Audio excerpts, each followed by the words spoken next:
hey girls, the first episode of Digging into the MLS. I'm your host, Renato Farinhas, and to my side we have our host, head coach, Miguel Lopes. Miguel was challenged to dig MLS team. Miguel, Cincinnati, right? Right. Why Cincinnati? Well, first of all, the main reason is for me they are real contenders for this competition. As we will see further, I believe that they are being very consistent. And the second fact is, from me, they are the team that is more able to submit the opponent in terms of pushing them to their own box, and make damage, create real goal chances. So for me, it's the team that is more able to push the others back and stay there, and stay there, shoot, recover the ball, shoot again. So as we will see here, they are this team that is more able to play on their final third. So the fluidity you will see, they are very difficult to press here, playing against Charlotte, which is also a real contender for me for this competition. And you see how they bring the ball to the zones that hurt the opponent, how they find the spaces. They bring so much players to the box, and you see everyone stepping forward. And when you have defenders like Miaz and Golia, not really fast athletically, but the proper timing of the team offensive allows them to have the time to step up. So when they lose the ball, they are always close to the opponent.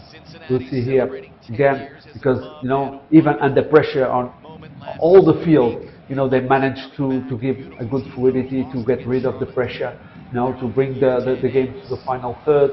And as they do it, everyone can have the time to step forward here. Again, Miazga, when he's always close, then it's a real strong in the duels as well. And when they're doing his thing, so the team provides so much also to him and him to the team. But what I also like them is, despite the fact they try to drag to what they do best, to be there in the final third, if they have the space to go to counter-attack. So they play all the game, not that team that just plays very natural, very organic. So they play what they have, a very collective sense. Even in this with the attack defense, where they don't have close to each other to defend, they de-accelerate. Okay, like here to win some time. Now they all together, everyone stepping forward together. Okay, de-acceleration. Okay, wait for the trigger. Now everyone respects the pressure here with Denki. Everyone stepping forward at the same time. They never rush it. They do it always with the right tempo. And then obviously three great defenders in the back. But if you are not together, it's hard. And again, in the final third, creating chances, bringing players to the box. And you see they lose the ball, but everyone is stepping forward. How easy most of the time seems easy to win the ball, because they are very communicating, very interactive. They waiting for each other, so they have this very collective stance that for me make one of the most difficult teams to press. And you see here how they create spaces. Buka here with an amazing goal, which is out of this fluidity attack defense. We'll see here defensively, another aspect that for me it's crucial on them is the fact that they have five in the back, but they have this very dynamic, this very good dynamic in the sense to press as high as possible. They never rush it, but the wingers are always trying to step forward so they can defend as high as possible. Okay, you see here how they acceleration, deceleration. Okay, they wait for each other. You will see here some details in which you realize how they are waiting for each other to tune out the best moments. Here, Kamara, see, he's waiting for the midfield to step up so he can go. They are not yet. He goes easy. Everyone has the time too, and then they win the ball. You see, what we talk about this five in the back, which is actually not five in the back most of the time. Sometimes it's five, sometimes it's four, but sometimes it's three. It's how they always are finding the timing so the players on the wings can step forward. Okay, they are not, they have to wait, the acceleration. Now Aureliano is stepping a little bit forward. Now the ball is coming to the right and Yedlin waiting as soon as possible to be high on the pitch. Okay, Aureliano stepping forward on the left. If they have the conditions, they go and they go all at the same time. See the acceleration. Okay, we cannot keep the. Okay, Orellano stepping forward. Now he's there. They can press. Now on the right. Now Yellen is already there. He's looking for the midfield to know if we are stepping forward at the same time. And now we're creating conditions to win the ball. This is another example. Okay, here we can see again how this good dynamics they have to press as high as possible. This is against Juarez, and again was Orellano on the left and Jaden on the right, and to see how they wait for each other and they have the players outside always on the proper timing, but trying to defend always as high as possible.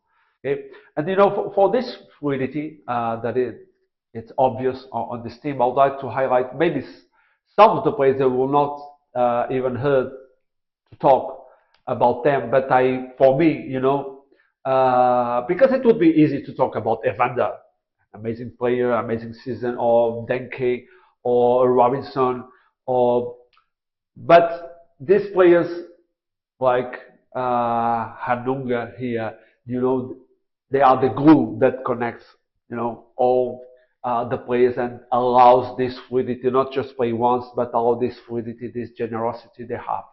So I will highlight here. The first one is Anunga, as I was saying, because it's very evident on him his defensive side. You know, it's so strong. You know, when he really stepped forward to win the ball, he really, to win the duels. You have this presence, this energy that is amazing. But I would like to highlight also the other side, that offensively, despite he's not the player to do key passes, but he's the one who allows the continuity and the fluidity, because he's always there. He's like more reference, more positional, so can Buka and Evander be more free, and he's always there, always available to receive the ball, always connecting, simple passes that allow the team to have the continuity. When they are in the front, they don't need to seek it. They know that he's always there. On the back, you see, and the ball keeps floating on the field. Another player is Engel. On Engel, it's also hard to watch this, hard scheme that you need to have on every team in order to be a real contender. It's like this aggressiveness, but also the fact that he's all the time communicating, all the time trying to adjust the other players, and good communication, not just talk, but to say important things in terms of positioning, in terms of helping the youngest players to be on the right spot and to really get into the dynamic, but also offensively does amazing things. But the key is simple things well done. He's the type of player that gives the consistency, because he's passing in the right timing, he's protecting the ball, he has resources to offensively bring this quality. And then Buka is one of the best midfielders for me on this competition. For him, small spaces, you see here the connection with Echenique is stepping in the back, he taking advantage of the space and making this great goal.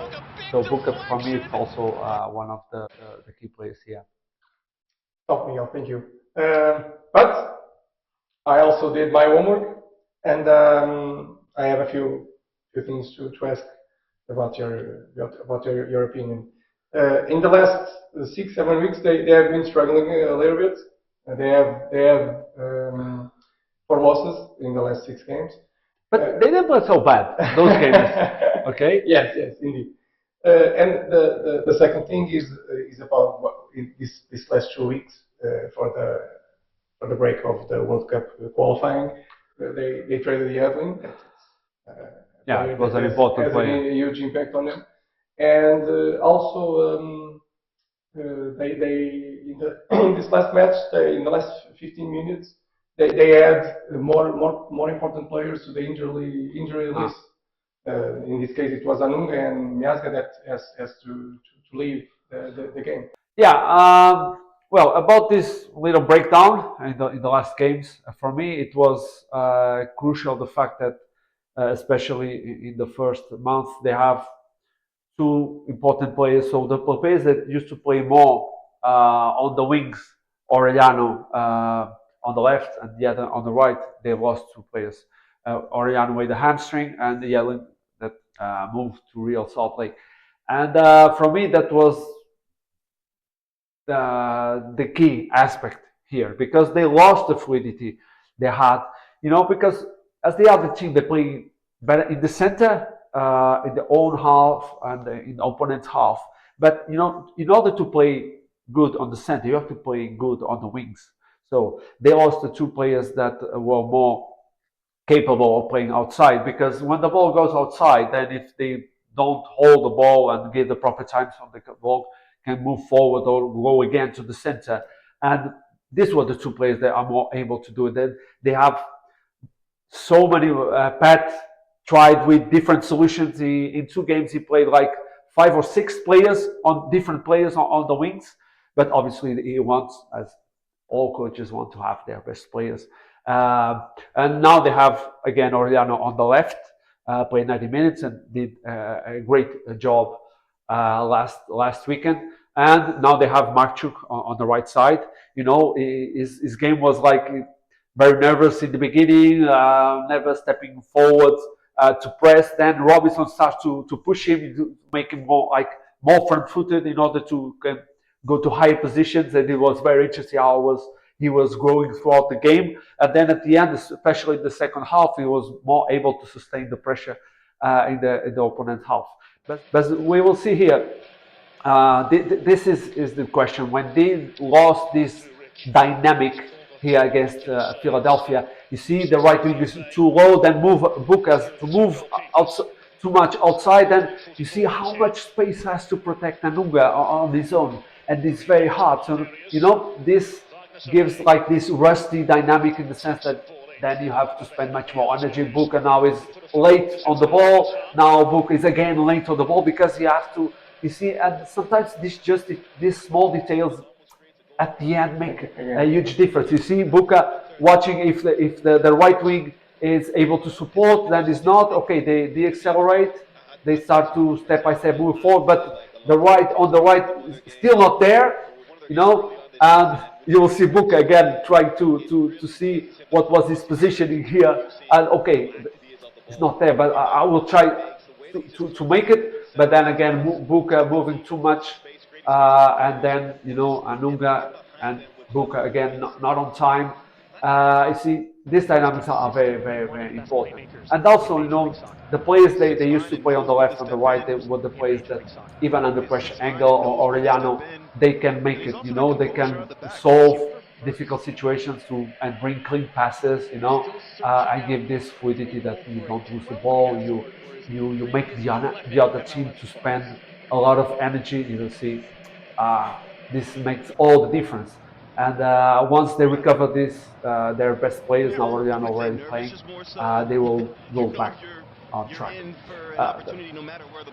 It's everyone. Pat wants to have his best players. Everyone wants to have players. Now the reasons why, and you pointed also these two injuries that seem soft tissue injuries with Miazga and Anunga in the last evening against Nashville. Sometimes the clubs complain when the players go to the national team, the fact that sometimes they get injured there. This is not the case. In this case, Miazga and Anunga, they were with the team. Obviously, they will have to find their own reasons why this happened. I'm not there. I cannot speculate about that. But for me, it will be crucial. Okay, to don't have injuries, to have the best players, so they have this continuity, they have this consistency. Because if they do so, if they have the best players always available, for sure, in my opinion, they will be real contenders until the end. Amazing, Miguel. Thank you. Well, Diggers, this was the first episode ever of Digging into the MLS. We hope that you enjoyed it. Tell us your thoughts about our show. Follow us on social media. I'm your host, Renato Farinhas. To my side, our host, head coach, Miguel Lopes. We will see you soon.